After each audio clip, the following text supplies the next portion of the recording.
Math is hard, and in craps especially, the math can be kind of heavy because our bets aren't, it's not always one bet versus one bet for one roll. You have bets that don't resolve for many rolls. You have bets that are multiple phase, like our come out bets. It's really tough to get your head wrapped around how some of this stuff works. And when you're building a strategy, it can be a little overwhelming. So what I want to do here is break down some of the math for you and give you the easy formulas, easy things to remember and keys to understanding how the math of craps works. So when you're building your strategies, your eyes are wide open and you've got all the tools and foundations that you need to make good and hopefully better decisions as you go. So with that said, I'm John. This is Pro Craps. Let's get after it.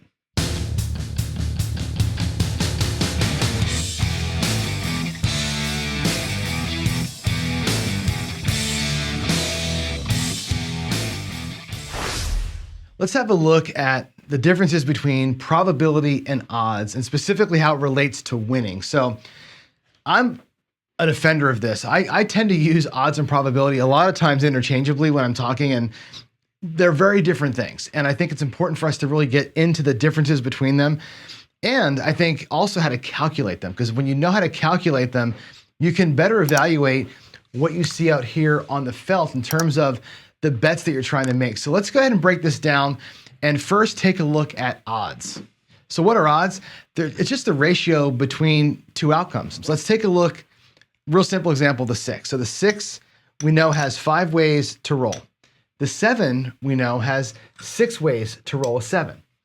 So what's our ratio? What's our odds here of a 6 versus a 7? The ratio or the odds are 6 to 5 for the 7, or 5 to 6 for the 6 versus the 7.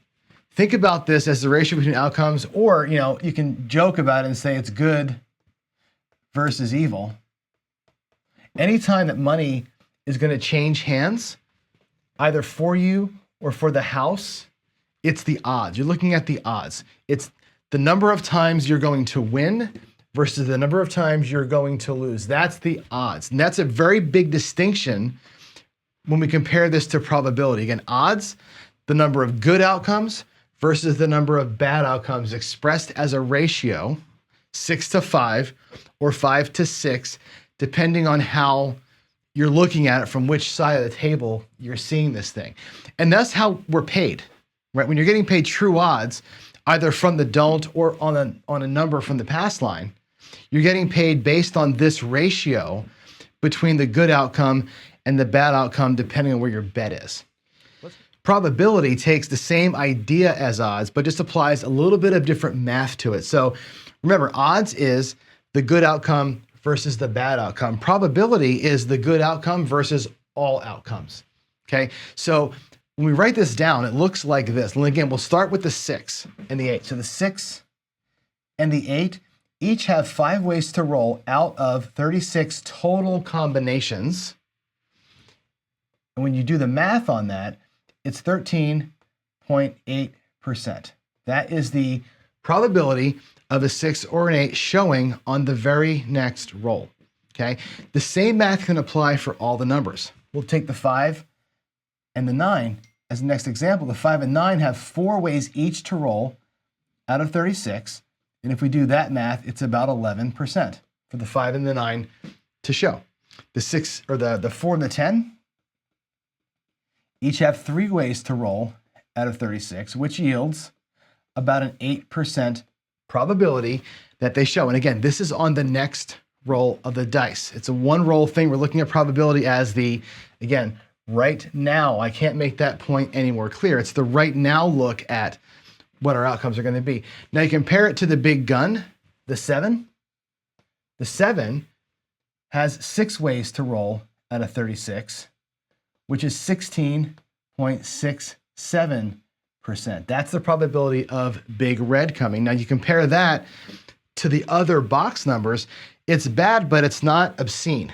Okay, here you've got your 2-to-1 ratio here between the 7 and the 4s and 10s. But really between the 6 and the 8, you're looking at about 3%. That's actually about 3%. That's not awful.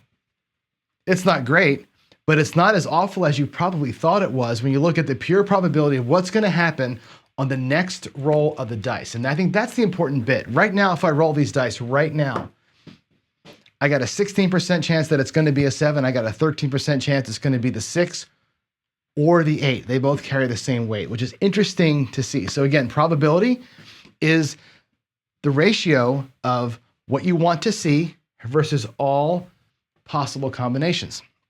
Let's take that a step further and take a look at the probability of winning. Calculating the odds of winning, or your probability of winning a bet, it's the same idea as raw probability, just we use different numbers as the sources. So remember, big probability is the 6 has 5 ways to roll versus 36 ways to roll anything else. That's why it's a 13% probability that a 6 shows on the next roll of the dice, okay? But what we're interested in finding out is what is our probability to actually win this bet when you're actually betting something on the 6, what is the probability of winning that bet right there?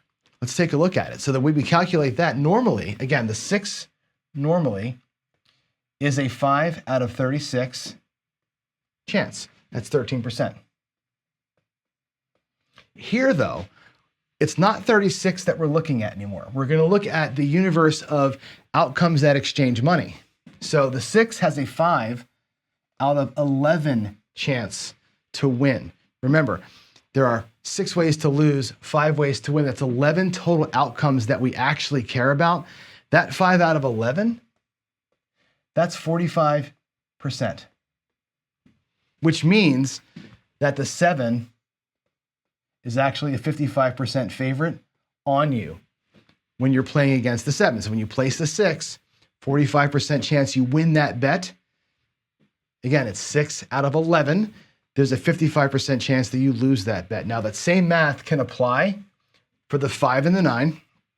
I'll actually put the 6 and the 8 here. The 5 and the 9, as we know, each have 4 ways to roll versus 6 ways to roll a 7. So that ratio is actually 4 out of 10.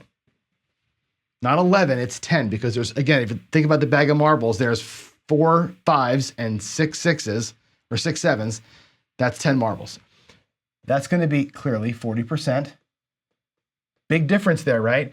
Which means the 7 clearly is going to be a 60%. You're a 20% dog as a 5 or a 9 against the 7, where the 6 rate is only a 10% underdog.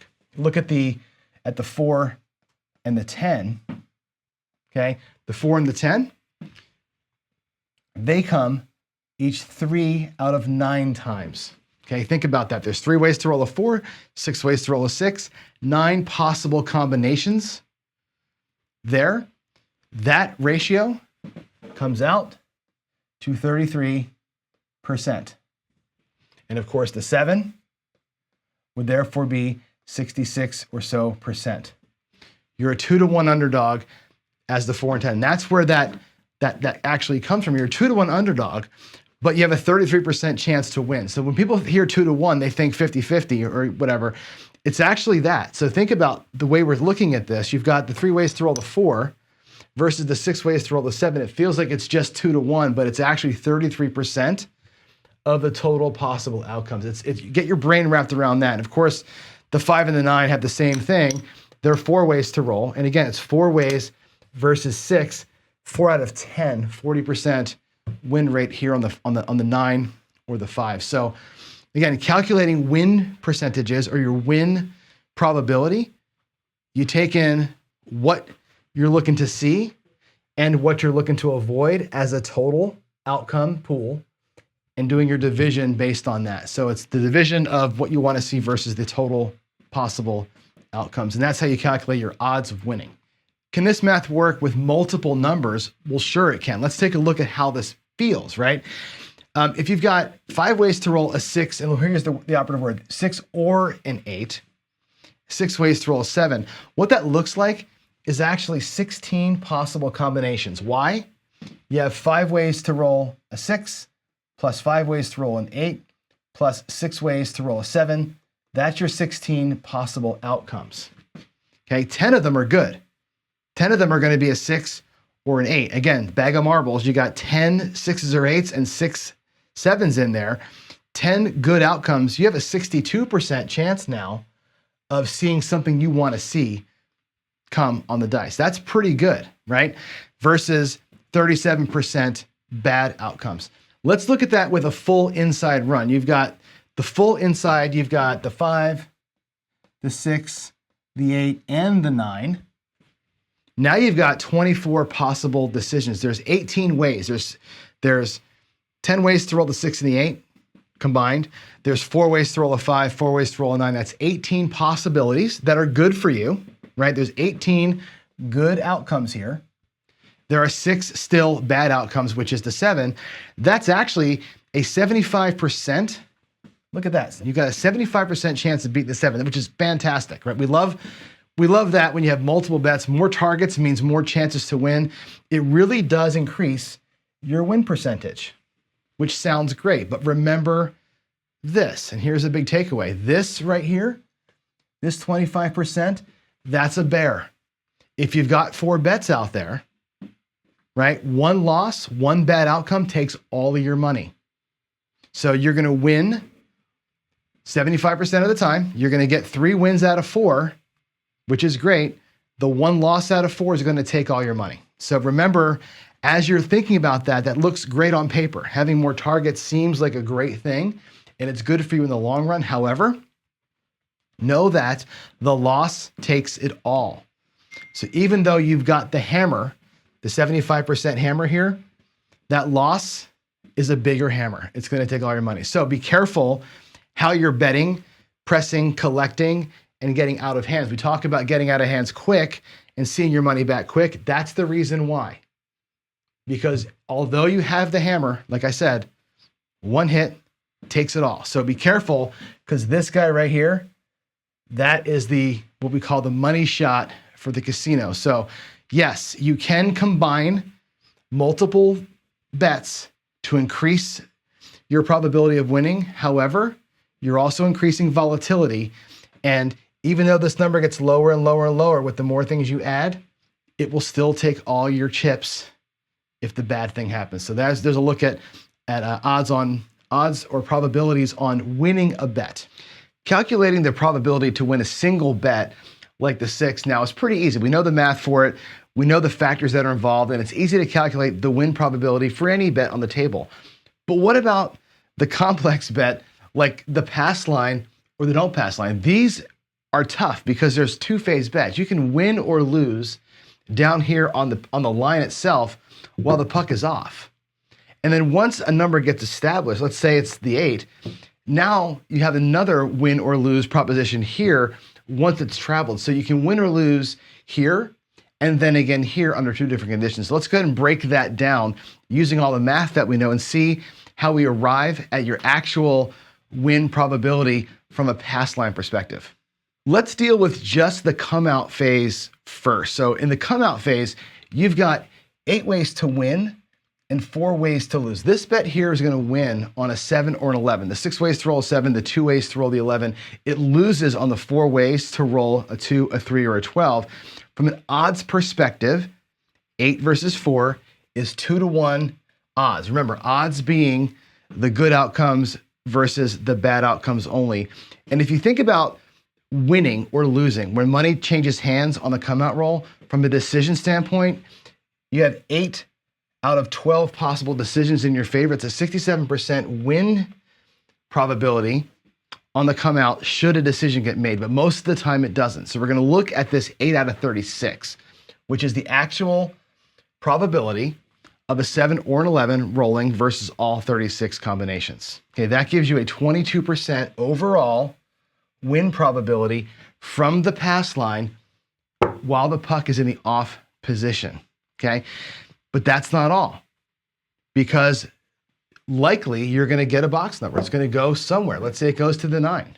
Okay, once we're on a number, now we have to calculate the possibility or the probability of this number beating the 7, and we know how to do that.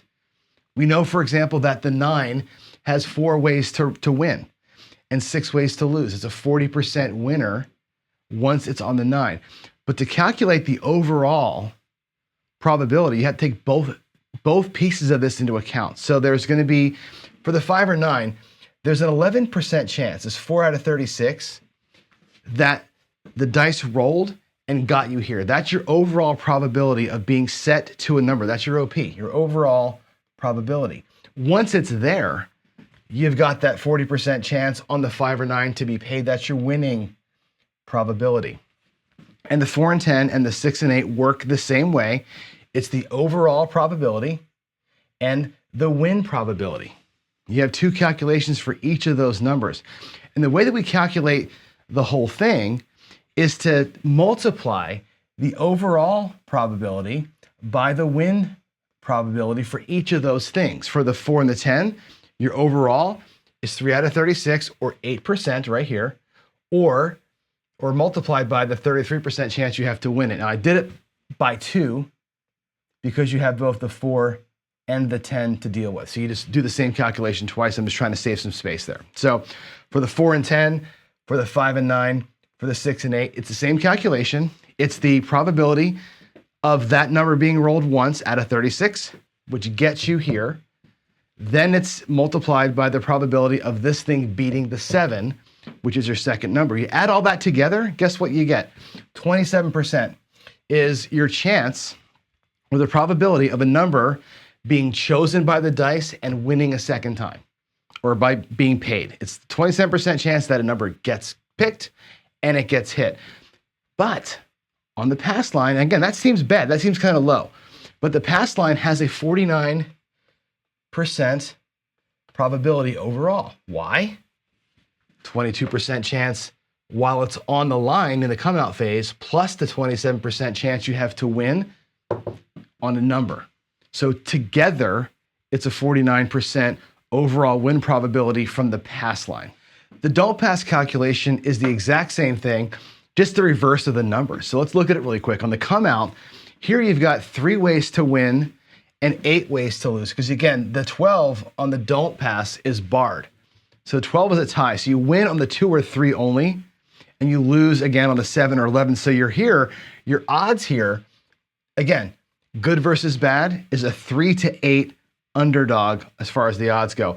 If a decision gets made, if the dice roll a 2, 3, 12, or sorry, a 2 or a 3, or a 7 or an 11, you're at a 27% win rate there. Not very good. Not very good at all. Not like the pass line where you've got this huge advantage. And in fact, overall probability of winning this bet during the come out phase is only about 8.3, 8.4%.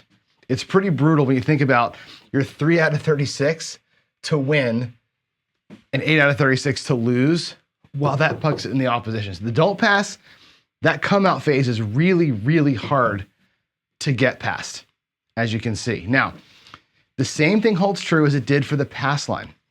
The calculation we're going to make is what are the odds for a number to get chosen, like the 8, and here we are, the 6 or the 8. This is this first one. That's your overall probability, right? You have a 13% chance of the 8 or 6 being chosen by the dice on the come out phase. But once it's there, the don't pass has this awesome 6 out of 11 advantage, right? When you think about the total outcomes, right? The 6 ways to roll the 7 versus the 5 ways to roll the 6 or the 8, that's 11 combinations that are in play. That's a 55% chance to get paid. That's your winning probability. They're huge on the don't pass. All the don't pass win probabilities once a point is set are 55, 60, and 66%. Once this puck is on, you have a serious hammer as a don't pass player. Let's look at the overall math though. Okay, the overall math is this. We still have to calculate what it takes to get a number set. So again, it's your overall probability times your win probability. Again, we're going to multiply it by 2, so we calculate that for each, the 4 and 10, the 5 and 9, 6 and 8. What you end up with is this 40% overall probability of winning based on number being picked, and then the 7 coming, not the number. If you add those together, where are you at? You're at 48.3%. So where the pass line is a 49%, the don't pass is 48.3. But again, that's because of this huge disadvantage you have here on the come out roll that really kind of pulls that number way down. You beat the come out roll and you're in the driver's seat. But the math, if you're curious about the math, it works the same for the pass and don't pass. It's the same calculation. It's just you're starting from this point instead of starting from that point for your major calculations. And that's it. That's how you calculate odds for the pass line, the don't pass line, and for any individual bet on the table. And I hope that seeing all the math, I know it's a lot, right? There's a ton of math here and it can get a little heavy, but I hope that you can see that when you're placing bets or when you're making bets or you're building a strategy out, now you've got some math behind you to say, well, I know I've got X chance to win this bet versus that bet versus this bet. And when I combine it together, you can actually get some numbers behind your thought process and make hopefully better or at least more informed decisions and go into this thing with eyes wide open versus just tossing chips out there and guessing. So there it is, folks. That is probability calculation. Like I said at the outset, math can be hard, and craps math especially can be kind of heavy. So I hope that those keys and formulas that I gave you are easy enough to remember and refer to so that as you're constructing your own strategies, you're making more informed decisions and you're formulating the ways that you want to play based on some solid foundation, with at least with regards to the true probabilities of those bets winning. So anyway, appreciate your comments, appreciate you liking and subscribing to my channel.